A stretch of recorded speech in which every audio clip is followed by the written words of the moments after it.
raha ny sehatra ny fiompiana indray kosa no asiteny Denisy azy nitatitra ny zava-bita tao anatin'ny taona 2012 iny izay nataony avy ao anivon'ny ministeran'ny fiompiana ny farany herinandro teo nandritra ny fotoana io koa no nampahafantarany sy ny laharam-pahamehana izay apetraky ny ministera ao anatin'ny ity taona 2012 ity. Fametrahana paikady ampamafiorina ny fanaraha-maso ny fizivizin'ny omby no niopana ny asa ministera ny fiompiana tamin'ny taona 2012 ezaka natao izany entina edina amin'ny alatromby. Ny alatromby aloha dia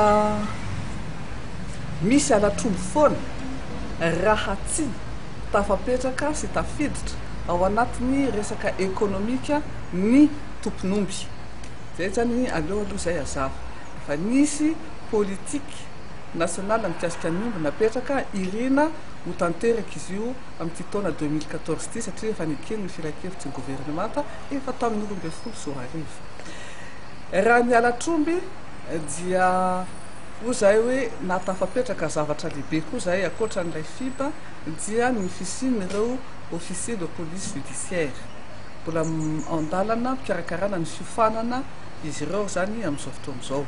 Amin'ity taona 2012 ity ny fampiroboroboana ny fiompiana omby vavy Bernono ny tanjo ministera ary ny fampiakarana ny tany fahafahan'ny olom-pirenena mihinana hena. Ampiasaina ihany koa ny teti-bolan'ny fiompiana na ny fel izay nitetina 1 miliara sy 100 tapitrisa ariary voaangina treto. Ny alakamisy teo moa dia niroso tamin'ny fitokanana trano fandraisam-bahiny naorina teto am-pandrin'omby ny ministera ny fiompiana.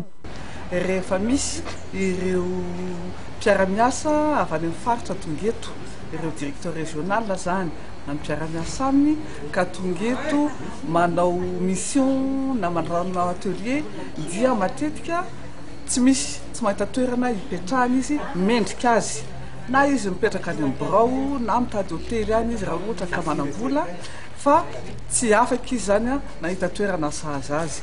Noho izany dia nanapa-kevitra zahay fa anao manana efa nisy de fapateto fa hevitra roa fotsiny dia nanapa-kevitra hoe anao any toeran'io afaka mandray olona folo izy.